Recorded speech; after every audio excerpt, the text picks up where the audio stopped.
Para ulama menyebutkan bahwasanya Al-Quran itu adalah yaitu kalamullah, yaitu kalam Allah al-munazzal ala sayyidina Muhammad. Selamat datang di ngaji ala pesantren. Jangan lupa subscribe dan tekan tombol loncengnya. Semoga mendapatkan ilmu yang bermanfaat. Alhamdulillah wassalatu wassalamu ala Rasulillah wa ala alihi wa sahbihi wa man walah wa la haula wa la quwwata illa billah, amma ba'd.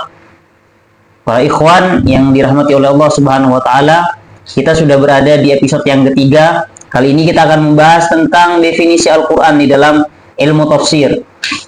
Para ulama menyebutkan bahwasanya Al-Quran itu adalah yaitu kalamullah, yaitu kalam Allah al-munazzal ala sayyidina Muhammad, yang diturunkan kepada Nabi Muhammad sallallahu alaihi wasallam, al-mu'jiz bi suratin minhu, yang dapat melemahkan argumentasi lawannya, argumentasi musuh Islam, dengan satu surat saja.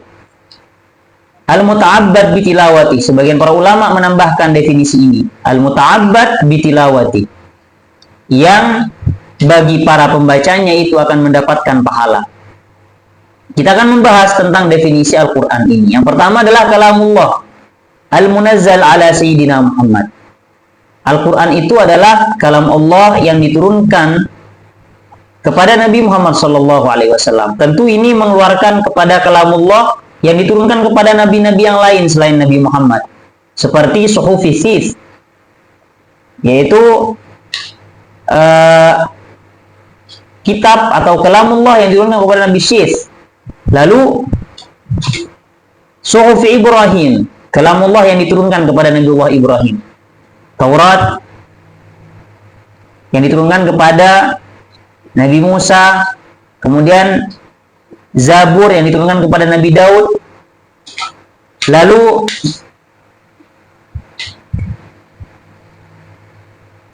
Injil yang diturunkan kepada Nabiullah Isa alaihi salam. Ini adalah kitab-kitab atau kalamullah yang diturunkan kepada selain Nabi Muhammad sallallahu alaihi wasallam. Al-mu'jiz bi suratin minhu.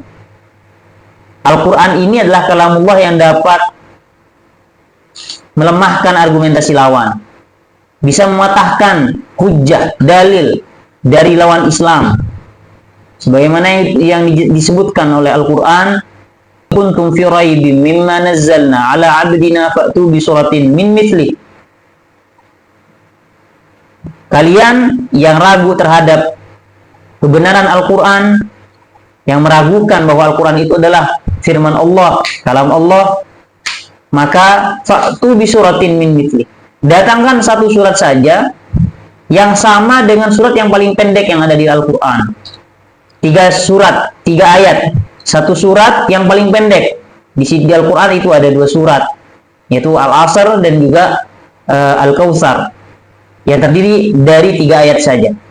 Dari zaman dahulu sampai sekarang, tidak ada satupun dari manusia ini yang mampu untuk mendatangkan surat yang sejenis, yang sama, baik dalam maknanya, keindahan artinya, keindahan fasahahnya, kefasihannya, keindahan uslubnya.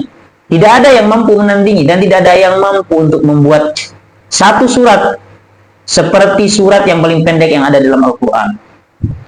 Lalu definisi terakhir ditambahkan oleh sebagian ulama dengan al-muta'abbad bitilawati. Bagi pembacanya akan mendapatkan pahala. Tentu para ulama di sini untuk mengeluarkan ayat Al-Quran yang sudah dinasakh, yang sudah dinusakh, atau disebut dengan ayat mansukha, ayat yang telah dinusakh, yang mana untuk orang-orang yang membaca ayat yang sudah dinasakh, maka tidak berlaku bagi dia pahala. Tidak sama dengan ayat-ayat Al-Quran yang telah termaktub di dalam Al-Quran yang sekarang ini. Itulah yang disebutkan oleh para ulama tentang definisi Al-Quranul Karim. Sampai jumpa lagi, dan kita akan ketemu di episode-episode selanjutnya, masih dalam pembahasan ilmu tafsir. Assalamualaikum warahmatullahi wabarakatuh.